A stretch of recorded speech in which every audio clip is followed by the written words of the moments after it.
ሰላም ሰላም እንደምን አላችሁ? ዛሬ አጠር ያሉ የዝውውር ዜናዎችን አካፍላችኋለሁ። ቪዲዮውን ላይክ በማድረግ ጀምሩ። ቻናሉን ሰብስክራይብ አድርጉ።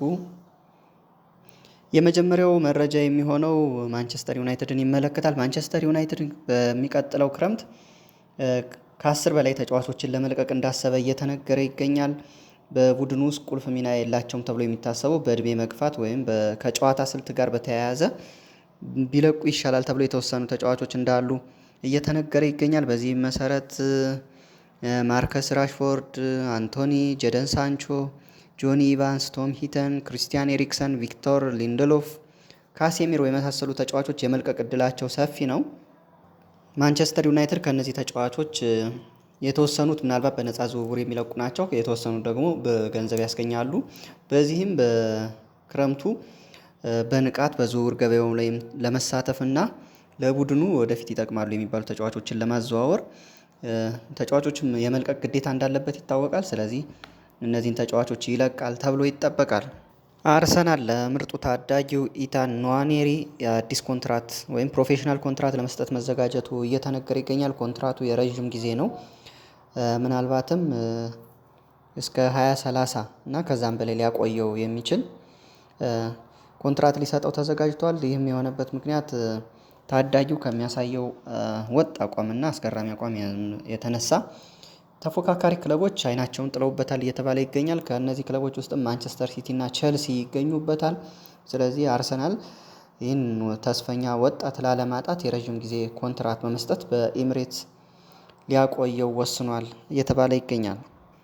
ቼልሲ ከሪያል ማድሪድ ጋር በዳያን ሁጅሰን ዝውውር ተፋጧል እየተባለ ይገኛል። ሁለቱ ክለቦች የተጫዋቹ ዋነኛ ፈላጊ ሆነው ብቅ ብለዋል። ይህ ተስፈኛ የቦርንማውዙ ስፓኒሽ ተከላካይ በበርካታ ክለቦች እየተፈለገ የሚገኝ ነው። ማንቸስተር ሲቲ፣ ማንቸስተር ዩናይትድ ከፈላጊዎቹ ይገኙበታል። ነገር ግን አሁን ባለው መረጃ ሪያል ማድሪድ እና ቼልሲ የተጫዋቹ ዋነኛ ፈላጊዎች ናቸው። ሪያል ማድሪድ እስከ 46 ሚሊዮን ፓውንድ ወይም 60 ሚሊዮን ዩሮ ለተጫዋቹ ዝውውር ለመክፈል ፍላጎት አለው እየተባለ ነው። ቼልሲም ይህን ፉክክር ለመቀልበስና አሸናፊ ሆኖ ተጫዋቹን የግሉ ለማድረግ ከፍተኛ ስራ እየሰራ ነው ተብሏል። ከዛው ከቼልሲ ጋር በተያያዘ ዜና እንደተገለጸው ከሆነ ቼልሲ ጄደን ሳንቾን ወደ ማንቸስተር ዩናይትድ በመመለስ የተቀመጠውን 5 ሚሊዮን ፓውንድ ይከፍላል ተብሎ እየተወራ ነበረ። ይህ እንደ ቅጣት የሚከፈል ገንዘብ ነው፣ ወይም በ25 ሚሊዮን ፓውንድ ተጫዋቹን ማቆየት ነበር የመጀመሪያ ስምምነታቸው። ነገር ግን ዘ አትሌቲክ እንደዘገበው ከሆነ ቼልሲ ተጫዋቹን የመመለስ ውሳኔ እስካሁን አላሳረፈም። እስካሁን ባለው የቼልሲ ውሳኔ መሰረት ተጫዋቹን በ25 ሚሊዮን ፓውንድ ያቆየዋል ተብሎ ነው እየተነገረ የሚገኘው። ማንቸስተር ሲቲ የጃሬድ ብሬንዝዋይትን ሁኔታ በቅርበት እየተከታተለ መሆኑ ተነግሯል። ይህ የኤቨርተን ተከላካይ ባለፉት ዓመታት ከበርካታ ክለቦች ጋር በዝውውር ስሙ ሲያያዝ ቆይቷል። ማንቸስተር ዩናይትድ የተጫዋቹ ፈላጊ ነበረ፣ ነገር ግን ሳይሳካ ቀርቷል ዝውውሩ። አሁን ማንቸስተር ሲቲ ተጫዋቹን ለማዘዋወር ሁኔታዎችን እየተመለከተ እንደሚገኝ እየተነገረ ነው።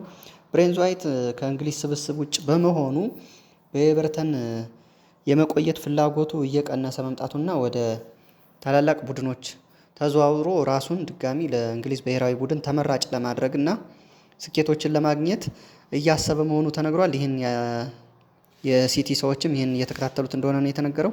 ሲቲ ብቻ አይደለም ተጫዋቹን ሊቨርፑልም እየተመለከተው እንደሚገኝ ይታወቃል። ነገር ግን በሊቨርፑል እና በኤቨርተን መካከል ያለው ባላንጣነት ምናልባት ለሊቨርፑል ዝውውሩን ፈታኝ ያደርግበታል ተብሎ ነው የሚጠበቀው። ትሬንት አሌክሳንደር አርኖልድ ወደ ሪያል ማድሪድ የመዘዋወሩ ነገር እርግጥ ነው እየተባለ ይገኛል። ያው እስካሁን 100% ተዘዋውሯል ማለት ባይቻልም ዝውውሩ የሚፈጸም ከሆነ በሪያል ማድሪድ ቤት ከፍተኛ የሆነ የደሞዝ እድገት ያገኛል ተብሎ ነው የሚጠበቀው። ሪያል ማድሪድ ለተጫዋቹ እስከ 15 ሚሊዮን ዩሮ ዓመታዊ ደሞዝ አቅርቦለታል። በሊቨርፑል ከሚያገኘው ከፍተኛ የሆነ ጭማሪ እንዳለው ነው እየተነገረ የሚገኘው። ከዚህም በተጨማሪ የተለያዩ ቦነሶችም በውሉ ውስጥ ይካተታሉ ተብሎ ነው የሚጠበቀው። ሩበን አሞሪም የቀድሞ ተጫዋቻቸውን ፍራንሲስኮ ትሪንካውን ወደ ማንቸስተር ዩናይትድ ለማምጣት እያሰቡ እንደሆነ እየተነገረ ይገኛል። ምክንያቱም የመስመር ተጫዋቾቻቸው አሁን በውሰት ላይ የሚገኙት ጀደን ሳንቾ፣ ማርከስ ራሽፎርድ ወደ ቡድኑ የመመለሳቸው ነገር አጠራጣሪ ነው። ስለዚህ እነሱን የሚተካ ተጫዋች ብለው ካሰቧቸው ተጫዋቾች ውስጥ ፖርቹጋላዊ ኮከብ ይገኝበታል። ፍራንሲስኮ ትሪንካው ፖርቹጋል ከዴንማርክ ባደረጉት ጨዋታ ተቀይሮ ገብቶ 2 ጎሎችን ማስቆጠሩ ይታወሳል። ብራዚላዊው የሪያል ማድሪድ ኮከብ ኢንድሪክ ከሪያል ማድሪድ የመውጣት ፍንጭ ሰጥቷል እየተባለ ይገኛል። እንደሚታወቀው ኢንድሪክ በሪያል ማድሪድ ቤት በጣም የተወሰኑ ደቂቃዎችን የመጫወቻ ሰዓት ያገኘው፣ ስለዚህ ይህም ስጋት አሳድሮብኛል በብሔራዊ ቡድን ያለመመረጥ እያለ ይገኛል። በአሁኑ የዓለም ዋንጫ ማጣሪያዎች ጨዋታም በመጀመሪያው ዙር አልተመረጠም ነበር፣ ነገር ግን የኔማርን መጎዳት ተከትሎ በስብስቡ ተጠርቷል። ከሮማሪዮ ጋር በብራዚል ባደረገው ቆይታ በ2026ቱ የዓለም ዋንጫ የመሳተፍ ፍላጎት አለኝ፣ ብራዚልን ማገዝ እፈልጋለሁ፣ ነገር ግን አሁን ባለሁበት ሁኔታ ያለመመረጥ ፍርሃት አለብኝ ሲል ገልጿል። ለዚህም የመጫወቻ ሰዓት ለማግኘት ሲል ሌሎች ክለቦችን ሊመለከት እንደሚችል እየተገለጸ ይገኛል። ስለተከታተላችሁኝ አመሰግናለሁ። ይመቻችሁ። መልካም ቀን